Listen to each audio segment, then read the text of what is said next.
Konsep-konsep negara, dari keadilan hingga kekuasaan. Apa sebenarnya konsep negara? Sejak zaman Yunani kuno hingga era modern, para filsuf dan pemikir politik telah merumuskan beragam pandangan mengenai negara. Konsep 1. Negara sebagai organisasi kebaikan bersama.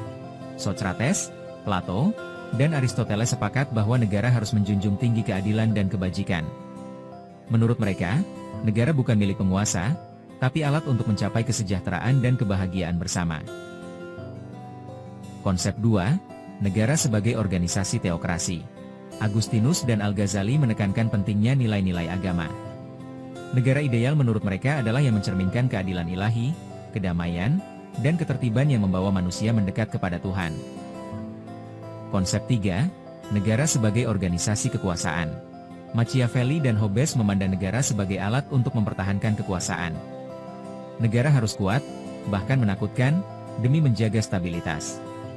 Dalam pandangan ini, moralitas bisa disingkirkan demi mempertahankan kekuasaan. Konsep 4. Negara sebagai organisasi hukum. Thomas Aquinas, John Locke, dan Montesquieu menekankan pentingnya hukum dan hak asasi manusia.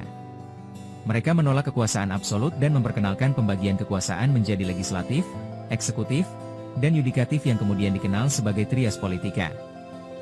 Konsep 5. Negara sebagai organisasi kedaulatan rakyat. Al-Mawardi dan Rousseau menekankan bahwa negara lahir dari kebutuhan rakyat.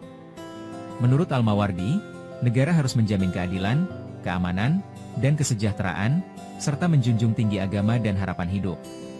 Rousseau menyebut negara sebagai hasil kontrak sosial. Rakyat menyerahkan sebagian haknya kepada negara, yang kemudian wajib mengatur demi kepentingan bersama. Konsep 6. Negara sebagai organisasi integralistik. Hegel dan Profesor Supomo menegaskan bahwa negara adalah satu kesatuan utuh. Individu dan masyarakat tidak terpisah dari negara, tapi menyatu secara organik. Negara tidak boleh memihak, melainkan menjadi perwujudan kehendak seluruh rakyat. Kesimpulannya, beragam konsep negara menunjukkan bahwa negara ideal harus mencerminkan keadilan, kebaikan bersama, hukum, kekuatan, agama, dan kehendak rakyat.